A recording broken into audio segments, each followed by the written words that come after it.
not an easy thing to do. And his big thing was decisiveness. I said it's extreme ownership. And the number one technical skill that came up time and time again is programming. When you're the project manager, you have to be so much more conscious of your communication skills. Climbing in the trenches with them and being there with them. If the project manager looks at it like they're the CEO of the project, you've got to take that ownership. Hello and welcome to episode 7 of the Phil and Lauren podcast. Episode 7, it sounds weird to say that. It does, and we're getting ever closer to that magic number. 21 episodes will put us in like the top 1% of podcasts. We're getting there, third of the way there. We're getting there, Yeah. Anyway, our podcast is about helping you navigate your construction career challenges, because as we know, commercial construction is a pretty tough gig. So Lauren, today's question. What makes an exceptional project manager in the commercial construction space? Well, a lot of things apparently. A lot of things. So we might be here for a while today. We might, yeah. So I've been asking this question to, both of us have been asking this question, I think collectively to about 50 people over the last couple of weeks. And it's been a really interesting exercise, given some of the responses we've been getting. There's, of course, a lot of trends and a lot of generic and general responses, which is to be expected. But every so often we get someone that says something completely different that we didn't really think about that was really important, or a couple of people has phrased things in certain ways which we think is definitely worthwhile talking about today, because I think it's memorable, and it's a good way to look at the role, which is obviously arguably the most important role in commercial construction. Oh, absolutely. And it's interesting, we have done an episode on project managers before, but it is very different. The one that we did in episode 3 was, I guess aimed at young people in the industry, getting them to really think about whether they had what it takes to be a project manager and what might they have to develop to get there. And this one, I know when we first talked about the idea, I was like, have we done this? But it's so different. It's so much more specific about all of the skills and even the personal attributes that you need. So I suppose we better try and get it right then, so no pressure, eh? Absolutely. So we've got some notes. We're going to have to, because we've got a lot of specific content to go through today, so we're going to have to, rather than freestyle it like we normally do, sort of rely on a few notes. But let's start off with let's start off with some of the more specific and technical things. I think if we start off with the most obvious or most tangible things and work way into the more vague and fuzzy things at the end, which is often the more, arguably more important and interesting. Most people overall, when you ask the question, what makes an exceptional project manager, what's the most important attributes of a really good project manager, more often than not, people hone in on the soft skills rather than the technical skills. It's all about leadership, communication, all those things that we're going to get to in a moment. But technical skills and the hard skills is obviously very important. And I think perhaps a lot of people haven't sort of mentioned them because they're most obvious. But I thought it was worthwhile spending a little bit of time talking about the things that was most relevant or that got mentioned most often.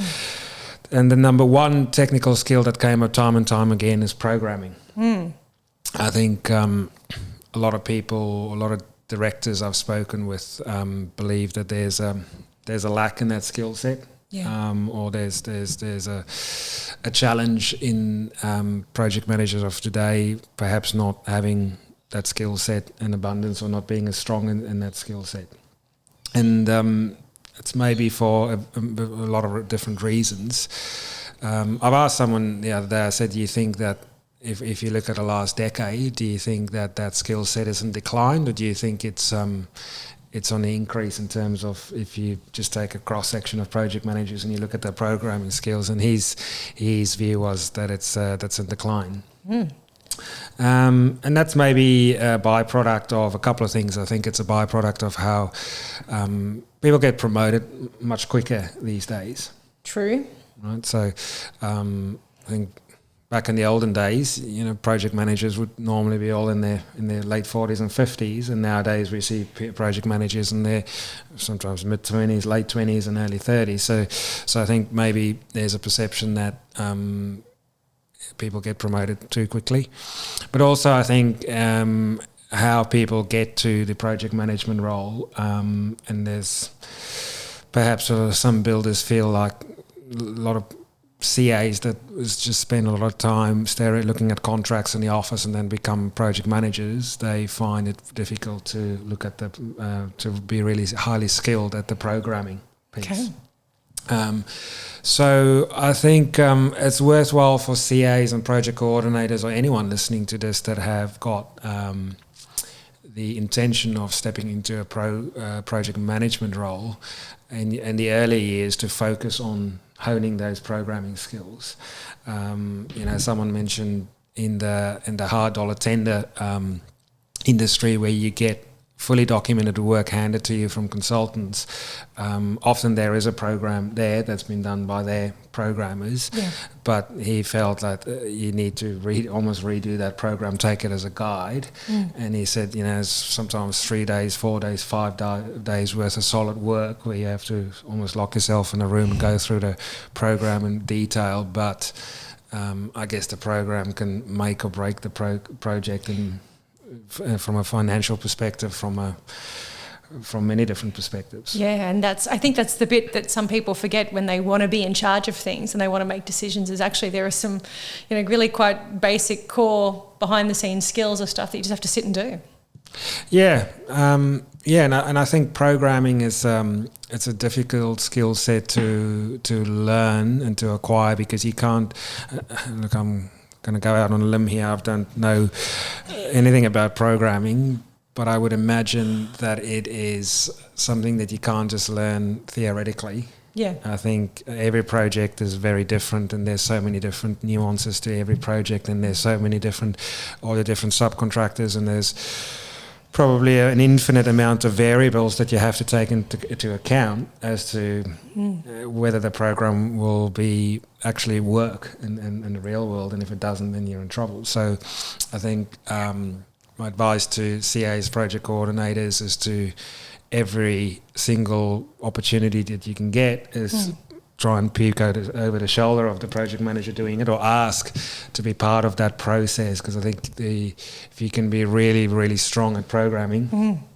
from a technical perspective, that makes you a good project manager, or it's one of the many pillars that makes up a really good project manager. Nice. Other technical things that people have mentioned is, of course, with the programming, I think comes in that sort of technical skill of, talk about buildability and talking about actually just know the fundamentals of construction, how it all works, and what's possible and what's not, and that's kind of, I guess I don't want to spend too much time on that. It's kind of a given. Yeah, and it's what lies underneath the programming too, understanding how and why things won't work and when.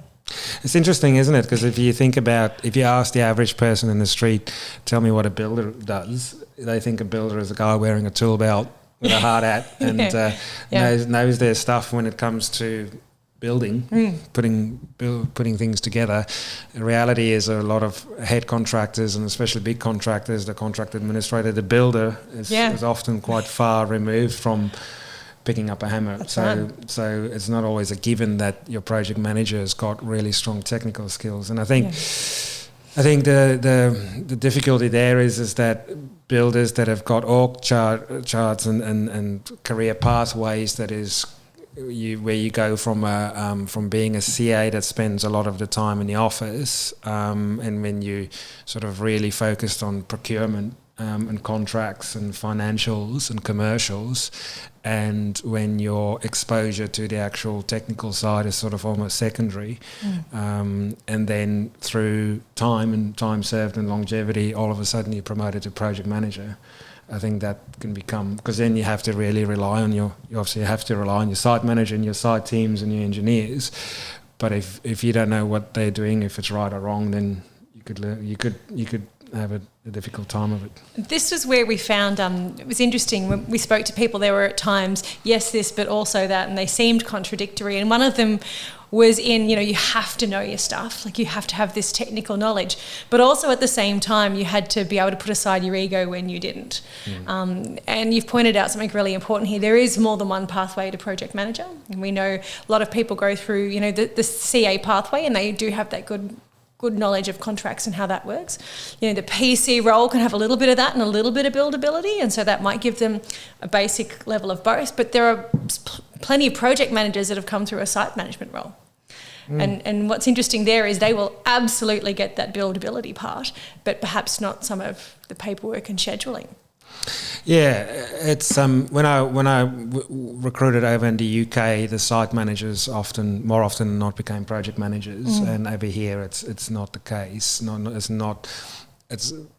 not as common as it is over there. And I think if you go on LinkedIn and you look at 100 project managers, you're going to probably find that the ones that come from a site management background is in the minority. I think the best PMs are the ones that have done a bit of both. If you find someone who's done a carpentry apprenticeship and then was a foreman on site, and then they did their degree and then they were a CA, but then they're going to be much more well-rounded. But there's a lot of time before they get there, and as we know, people don't want to spend 7-10 years getting to a PM. They all want it now.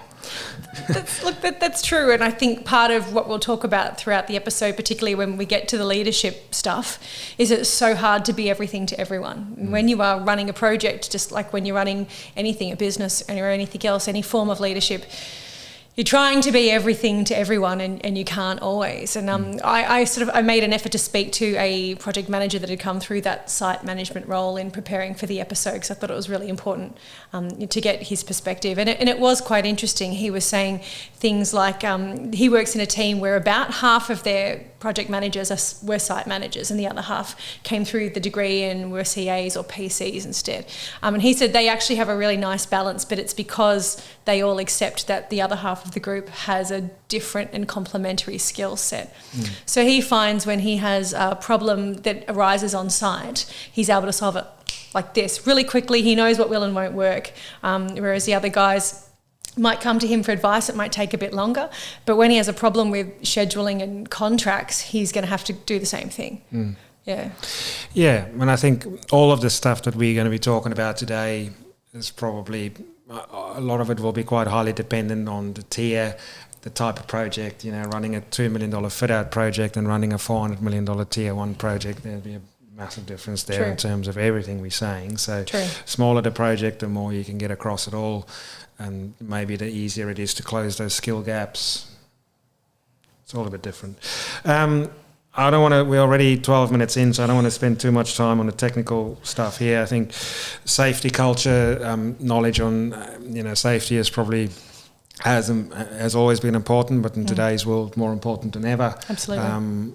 We've got more and more advanced safety systems with hammer tech and all these things becoming more and more efficient in terms of running safety. But I think as the project manager often takes the lead with the site manager, but having that, I think when it comes to safety, it's probably more of a cultural thing and more of an awareness thing and more of a having really focus in terms of your the sort of lead you take on safety, and that sets the tone for the project, whether we can sort of take risks and get away with things and take shortcuts, and whether the PM will turn a blind eye to it and go, that's okay, just don't tell anyone, or whether you are really sort of pushing the safety culture. And I think there's that kind of says what it says on the tin, really. Sure. But then I think let's start moving into some of the other stuff that people sort of really focused on, and this is maybe the less defined black and white skills, and that's your sort of soft skills. So if we move on to sort of that communication skills, what's been the key takeaways for you on those ones, Lauren? Look, I think the very first and most basic thing to take away is when you're the project manager, you have to be so much more conscious of your communication skills. I mean, we'll talk about building relationships in a minute, but when you're a role model that people look up to, you have to be very, very conscious of that and modelling the right thing all of the time. And I think I said in episode 3, being a project manager is like being famous. You know, if I go out there and stumble and fall over because I've had too many drinks, nobody knows who I am. It's not a big deal. But if you're the project manager on the side, it's, you know, I think you said it's like being Taylor Swift. Everybody's there watching and taking note of it. So you have to be really conscious. You have to keep your cool. You have to think about, you know, the people who are watching, how would you like them to respond in this situation as well. So you have to be able to take that step back and communicate in a way that consciously makes the job get back on track, or consciously maintains a relationship rather than just kind of exploding emotionally. So emotional agility and emotional regulation is really important in communication as well.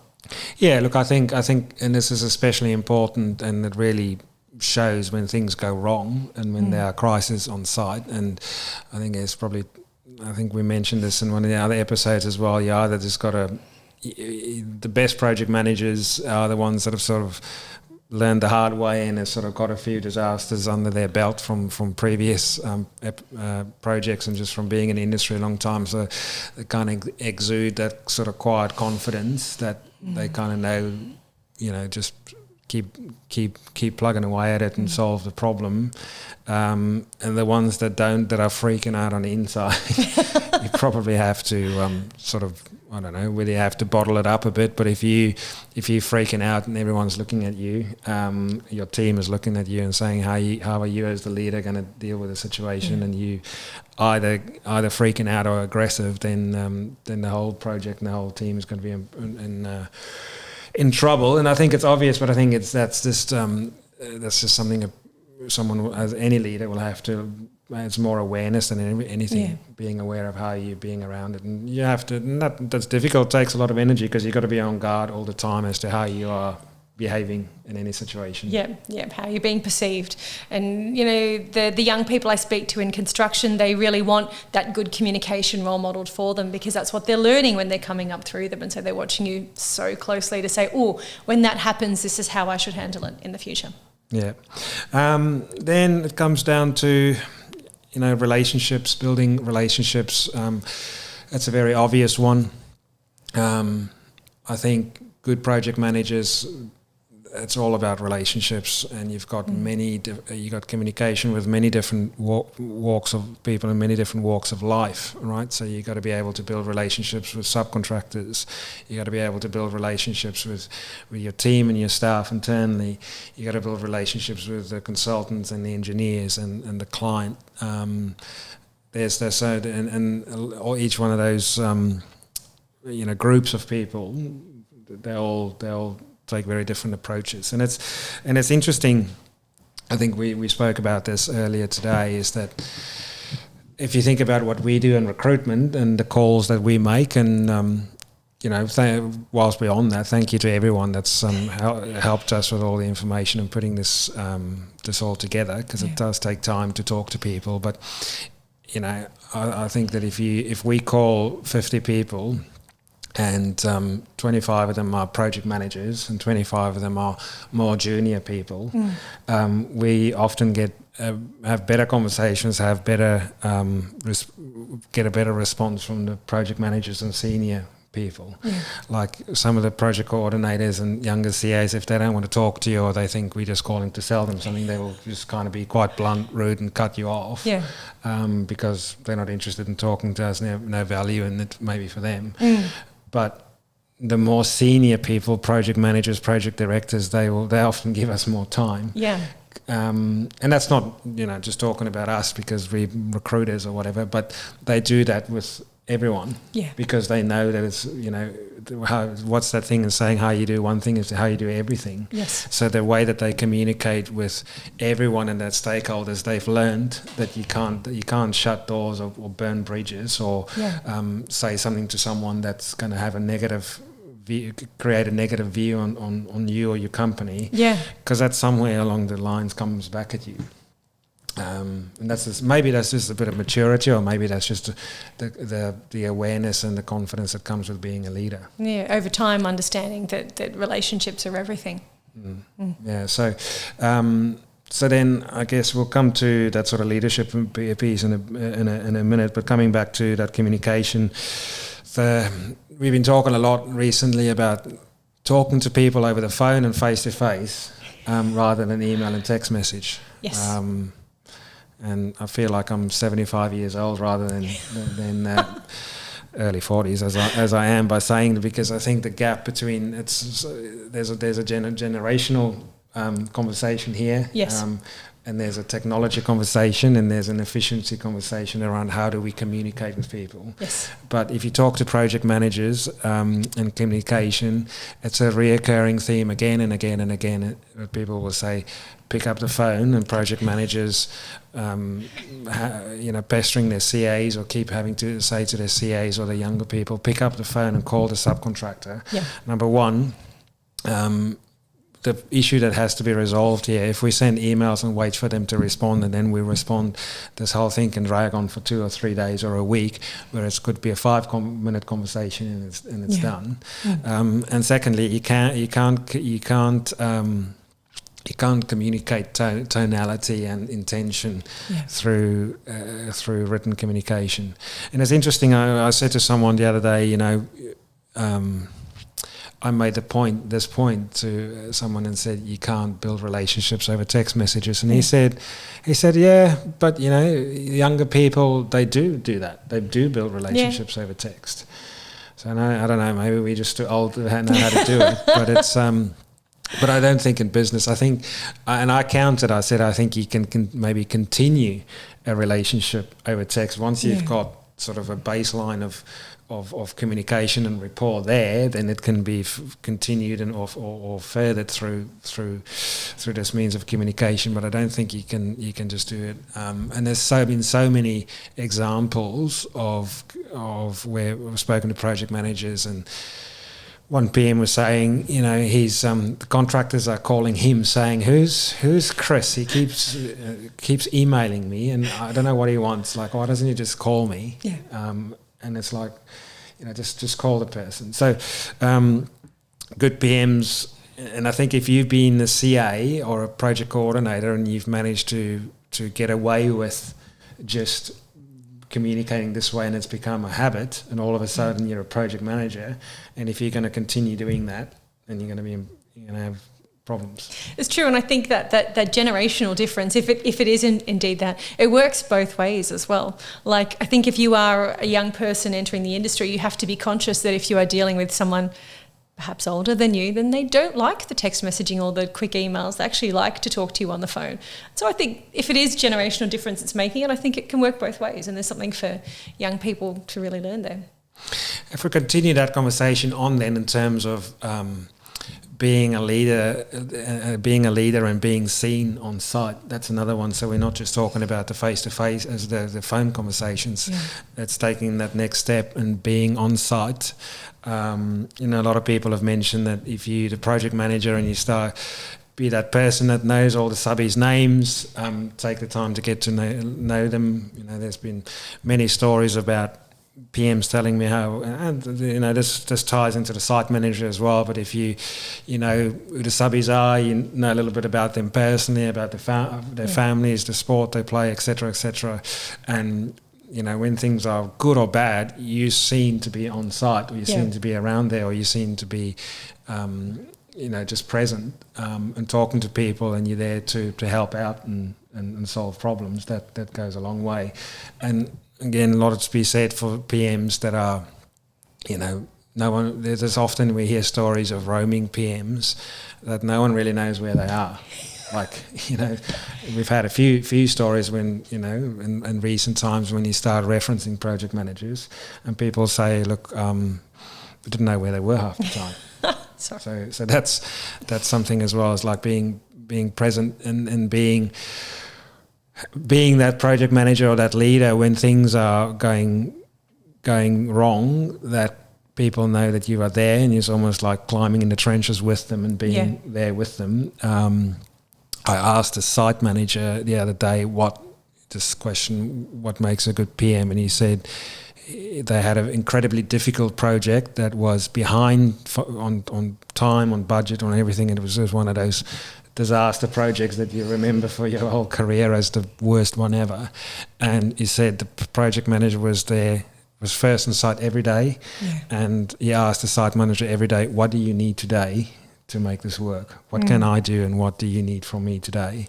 And to him, and through his whole career of 25 years, that sticks out as still the best thing to him, because he felt it was a terrible, no one wanted to come to work every day because it was just one big disaster. But that sort of being there and offering that level of support made the world a difference, and they ended up turning it around and they delivered the project. I don't think it was the most profitable one ever, but they got it done.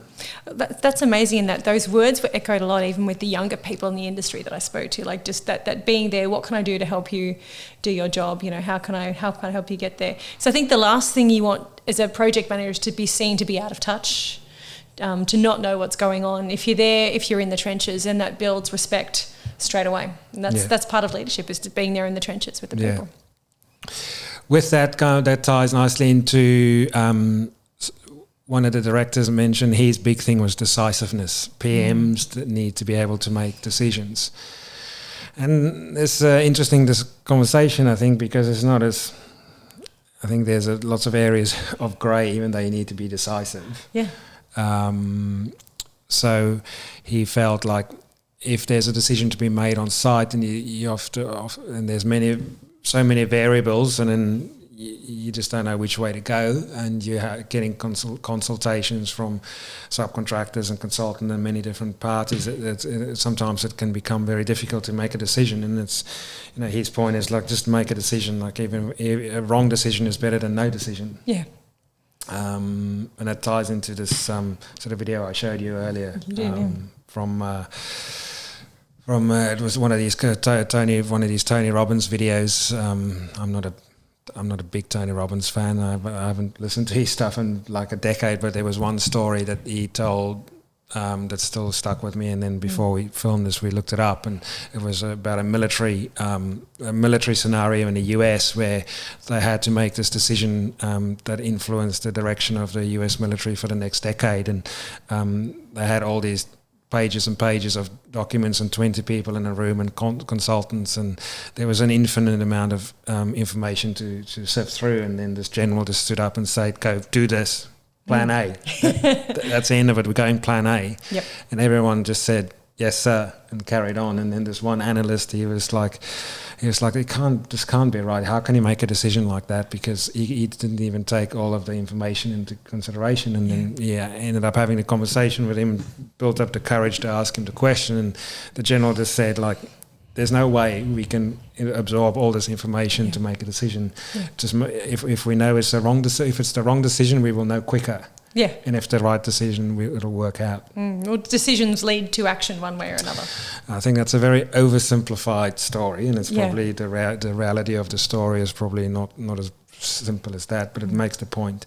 But then when it comes to decision making like that, you can also go the other way, because you also have to make sure that your team feels empowered to make their own decisions. Yes. That's within the scope of their role. Yeah, I think the team needs to feel, well, two things. They need to feel heard sometimes if there is an issue on site, but they need to feel empowered to do their role and make their own decision. So this was a real interesting area when we started to grind into what people were saying. So the PM has to make a decision when it's necessary. And sometimes it's necessary straight away to go, right, do this. We don't have time to look at all of the different options. But you also have to balance that with, when you can, hearing everybody out and being open to other people's ideas as well. So be decisive, but don't feel like it's your way or the highway. Yeah, and this is where we're starting to move into this territory now, where you're sort of on this knife edge, and where it's become more of a sort of a balancing act, because there are many elements to then all of these other topics that are contradictory. There are indeed. A way. So it's something that I think it's more of it's a skill set that's learned from time and experience, that you can't just teach it to someone from a book. And it's maybe even, you can even go as far as to say perhaps it's even like a bit of an art form as well. Yeah. to be able to have a team of people to feel empowered to make their own decisions, but you still being decisive in what you're doing. Yeah, so they have to feel empowered, supported, but you have to have enough trust that when you do make the call yourself, they'll accept it. Yeah. Not an easy thing to do. No. And that then tips us into the leadership piece. Agreed. Which, that comes into that leadership piece. So you've been looking at that book of Jocko Willink. It was quite an interesting one. We were talking to a particular business owner who said that this was his favourite form of leadership as such, what he felt the project manager should be, and he said it's extreme ownership. Now, I've had Jocko Willink's books recommended to me for years by a former boss and mentor who loved the fact that he posted on Twitter every morning at 4:45 that he was getting up, and that's always been a bit hardcore for me. I don't want to get up at 4:45. I don't think that's necessary to be a disciplined person or a leader, but nonetheless, it sort of sparked my interest. And I didn't read the book Extreme Ownership because it was far too military based for me, but I did read Leadership, Strategy and Tactics, and I've got to say that it actually had some of the best leadership discussion I've ever read in books on leadership, and I've certainly done my bit in that area in previous roles. But this idea of extreme ownership is quite an interesting one in discussing being a project manager, because what it means essentially is that whatever happens with anyone underneath you, you have to look at how you could have prevented it. So everything comes back to you in one shape or another, and we've had a lot of discussion about whether or not this is even a fair model of leadership.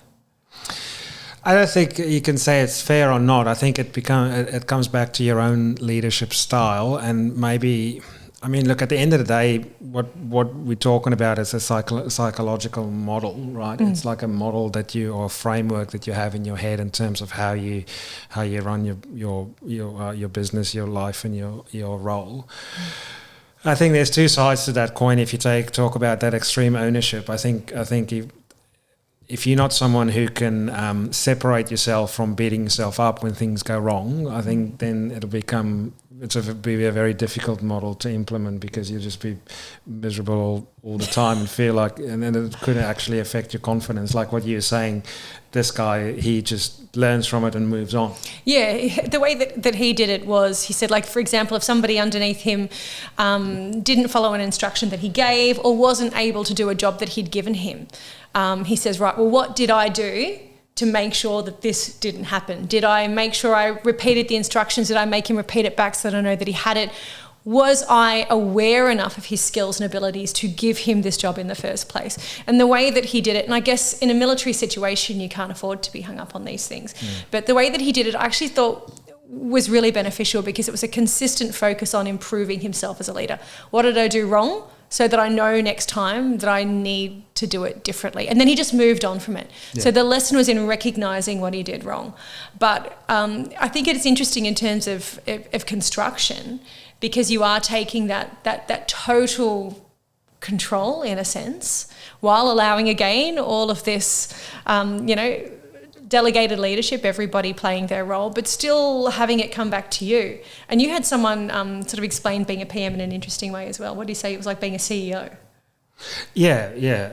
I think the most comprehensive and best explanation, I was gonna leave it to last actually, but I'll bring it in now because it probably ties in with this. So the best explanation I had from what makes someone an exceptional project manager, explain it as like if the project manager looks at it like they're the CEO of the project, and they look at it in the same way that a business owner would look at their own business, and taking that extreme ownership of everything, because if it's your own business, you're taking all the risk, all the money, everything is yours. So that approach really encapsulates everything. Right, so you have to look at your team as if it's your own staff, your own employees, and take that extreme level of care and ownership in your own team development. You have to look at it from the money, the cash flow, the budget, all of the financials as if it's your own business and your own money. Look at your relationships with your clients as if it's your own business, that survival depends on these relationships. So you not only have to look at today's project, but what does it look like for future projects? What does it look like for referrals? The relationships that you have with the consultants and the relationships you have with the subcontractors, because you're going to have to be working with these people for potentially a decade or more still. So you've got to foster those relationships. And all of it like it's your own business. So you're basically the CEO of the company with extreme ownership. And if you take that view, then that makes you an exceptional project manager. Well, yeah, because your attention to detail and your consciousness about all of those different facets is going to be heightened. But if I might play devil's advocate on this one, that's a really that explanation is fantastic, because it wraps this whole thing up in this nice sort of package with a bow on top. But then some people will make the counter argument, and it'll go, well, hang on a second, but it isn't my business, and it is my job, and I get paid a salary, and I don't get all of the rewards that the business owner would get if it all goes if it's all successful. And there's some people that if you listen to what Gary Vee is saying, right? Okay, that's more marketing, it's not construction. But I'm just want to make, for the purpose of this, make a counter argument. Not saying I'm agreeing with the counter argument. Is that, Gary Vee takes the viewpoint. He's like, well, don't expect your employees to care as much as you do, because it's not their business. They're an employee. Yeah. All right. But I don't think in construction you can take that view. Yeah. We come back to one of the other people that we often content we consume talks about the nature of things. The nature of winter is that it's cold and wet outside, all this sort of stuff. Now, what is the nature of construction? The nature of construction is that it's a high risk. It's high risk in terms of money, because if you make a small mistake, the losses are significant, and it could sink a business. It's high risk in terms of safety, because people can get seriously injured and killed. Yep. It's everything is high risk. So this comes back to that episode that we did, episode 3 or 4, where we asked the question, so you want to be a project manager, hey? I don't think you can distance yourself and be successful and be a project manager for a commercial head contractor in today's world and go, well, I'm going to do my job and go home. Unfortunately, I just don't think you can be successful on it, because the risk and everything is so high. Yeah. You can't look at it as like a government employee that takes your paycheck and go home and go, well, and it ties into this all of this new legislation that came out about, you can't be contacted after hours. And it's like, well, I'm sorry, this will not work in commercial construction. If you are the leader, if you are the project manager, if you applied to the job and knew that you've taken all of this responsibility on your shoulders, and you're getting the title and you're getting the pay packet, which everyone wants. I think the nature of what you're doing dictates that you have to take the level of ownership, because who else is going to take it? That's right. Yeah, and if you don't, then things are going to get missed. And if there isn't any one person that takes that level of ownership as the leader of the project, and things go wrong, well, who's going to take responsibility and ownership for it? It's okay if it's a small business, and if the business's owner and directors is almost like project directors, and sort of have almost like assistant project managers underneath them, and you can then point to them and go, well, that's your business and you're making all the profit and losses, so it's your ownership and I'm just working for you. But if you're working for a business with an org chart and a construction manager with a whole team, and you got to take that ownership. You do, and I think it's that level of ownership that can be the real challenge with people in stepping into the role, in understanding that they have to not only take that level of ownership, but then change the way that they relate to people on the team, because they now have that level of ownership. And we talked earlier, and we were just chatting and preparing for the episode about the CA who steps into the PM role, for example, and is used to sort of being a bit of a clown, having a bit of fun on site. And, how do they have to change when they step into that level? It's now all up to them. Not only do they have to have that technical oversight, which they might be prepared for, they might recognise that, but they have to change their communication because they have that level of oversight. And all of a sudden you can't necessarily be friends with everyone. And you want to have that as a PM, you want to have the good relationships, but, to show leadership, sometimes you have to be prepared to have the difficult conversations. And with people who you used to go out for drinks with on a Friday night, that's a challenge. Yeah, and I think that's why, talking about CAs or people getting promoted into project managers, people that want that promotion because they feel like, number one, they've been there long enough, or they've done the job for long enough, and they feel like they feel competent in all the elements of the technical elements of the job. But I think becoming that leader and setting yourself up to be, number one, to be promoted into that role and to be successful in the role, it probably starts months and if not years before you even get to the job. Yeah, because you have to start to demonstrate that leadership skills. You can't be a clown in the office on Friday, and then all of a sudden you're promoted, and then Monday you come in and you demand respect from everyone.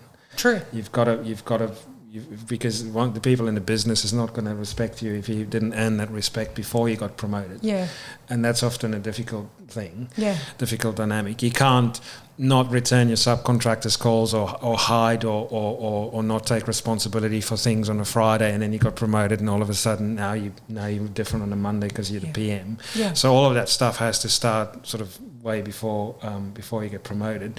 You can't get promoted to project management manager and then start. You probably should start learning how to program. Yeah. All of that stuff. So I think it really starts long before the promotion, and you need to be that type of person that want to take on all this stuff. Exactly. The salary and the title needs to come second. I think people, like we mentioned in another episode, you really need to think, number one, can I do this job? And secondly, do I want to do this job? Yeah. It's not easy. And am I going to be happy doing this job? Because there's people that live it, breathe it, love it, never do anything else. Yeah.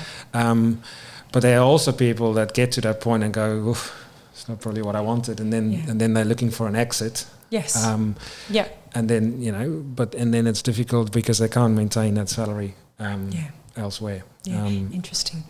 I think I have the perfect thing to end this on. There we go. Okay, all right, I'm going to do this. It was interesting, you spoke to a project director recently about this whole concept of leadership, and he said one of the things that you have to do as a PM, and I think it is something that you have to develop and think about as you're moving towards it, is you have to really kind of represent and be present and be visible in your leadership style. So before you even get to that point, you have to think about, what sort of leader do I want to be? Yeah, I think you're talking about. I think if I think what you're saying is the same thing about building a brand. Building a brand, yes. Yeah, it's so. Yeah, someone mentioned this, like, and a brand is probably just an extension of a personality. Yeah. And everyone's got their own way of working to a degree, and I think this particular director mentioned that he had two project managers, and they both had quite contrasting leadership style. One was sort of like funny and sort of everyone had a good time all the time, but knew that when it came to it, it was sort of heads down, bum up. Yeah. And then there was someone else who was sort of a lot more direct and use 3 words. Why use 5 words when we can use 2, kind of thing, and that worked for them as well. And I think it's building that brand, and then that probably then extends in terms of the relationships that you build. People kind of, as long as there's consistency, people know what they're getting from you. The subbies know how you work and how you work with them, and you sort of attract maybe like-minded people in your team, and it can work really well. People will always appreciate both. They'll appreciate people that sort of do the fun stuff in the relationships, and not everyone will prefer that. But a lot of people will prefer, quite direct, know exactly what you want, know exactly where they're coming from. None of this kind of fuss or fun stuff, like don't stay back for a barbecue on Friday night, I appreciate you want to go home. And they're two different styles. Some people will like both, but I think each has its place. And I think there's a message here about authenticity here, and your leadership style should be very much about which one of those resonates for you. What's honest and true for you. Yeah, and I think when it's all said and done, I think one of the fundamental things is like you have to develop this real sort of high level of awareness, social awareness of yourself and awareness of your team around you. Yeah. And then have that sort of emotional flexibility to be able to think what's the best thing to do. Sounds like the weather might be ending this episode for us early. I think the heavens are just opening and it's going to affect the sound. So let's end it on that. Yes. So what makes an exceptional project manager? A lot of things. A lot of things. Thanks for listening.